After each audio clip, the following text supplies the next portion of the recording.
Welcome to Chillin' 101. We hope this video helps. In this video, I will show how to make delicious oatmeal raisin cookies easily. First, let's gather our ingredients.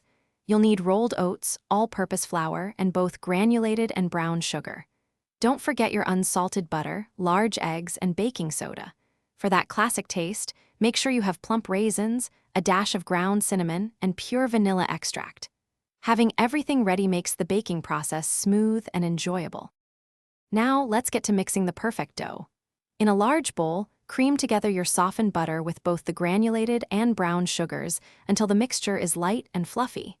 Next, beat in 2 large eggs, one at a time, ensuring each is fully incorporated before adding the next.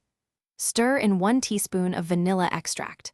Finally, gradually add your dry ingredients to the wet mixture, mixing until just combined.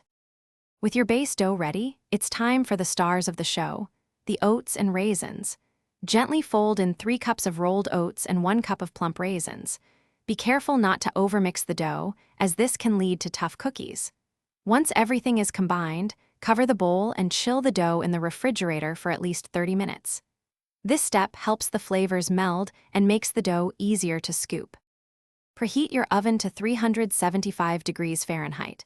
Drop rounded spoonfuls of the chilled dough onto a prepared baking sheet, leaving about 2 inches between each cookie. Bake for 10 to 12 minutes, or until the edges are golden brown and the centers are set. Let the cookies cool on the baking sheet for about 5 minutes before transferring them to a wire rack to cool completely. Enjoy your warm, chewy oatmeal raisin cookies. Thanks for watching.